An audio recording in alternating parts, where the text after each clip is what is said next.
Trump کو جو غصہ آیا تھا نیتن یاہو کو، انہوں نے کہا کہ میں بہت ناراض ہوں اور یہ وہ دو ملک ہیں جو کہ اتنے عرصے سے اور اتنے زیادہ ایک دوسرے کے ساتھ لڑ رہے ہیں کہ ان کو اب گھنٹے کا نہیں پتا کہ وہ کر کیا رہے ہیں. تو اس لیے ان کو وہ غصہ ان پر بھی تھا اور اس بات کا بھی تھا کہ بھئی میرا نوبل پیس پرائز جو ہے، میں نے تو اتنی بڑی بڑک مار دی تھی کہ میں تھینک یو پوری دنیا مجھے کرے کہ میں نے یہ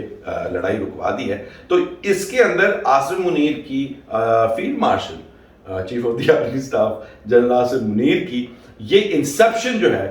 میرے نزدیک اٹ مسٹ ہیو پلیڈ، اگر میں کہتا ہوں کہ even if it in its smallest measurements, کم سے کم حد تک بھی، مگر ٹرمپ کی سائیکالوجی میں، ٹرمپ کی ایمبیشن میں، ٹرمپ کے ایٹیٹیوڈ میں اور ٹرمپ کے contribution to that foreign policy میں میرے نزدیک کردار ادا کیا ہے، which is a really amazing thing. اور عاصم منیر صاحب کی اگر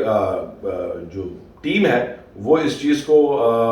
سمجھتی ہوگی تو یقیناً اس کے اوپر کھیلیں گے، but he is always been on the back ground. I give ہم دیٹ. پاکستان کے اندر کی سچویشن عمران خان کے حوالے سے اس سارے کے اندر بڑی مخدوش ہے، آپ کے سامنے ہی ہے. علی امین گڈھا پور کے حوالے سے اس کے اوپر کل سے بات شروع کریں گے. ابھی کے لیے انٹرنیشنل پر ہی ختم کرتے ہیں اور دیکھتے ہیں کہ دنیا کے اندر اسٹریٹ آف ہارموز کو اور IAEA کے بعد کیا ایران اب واقعتاً سیریس ہو کے اپنا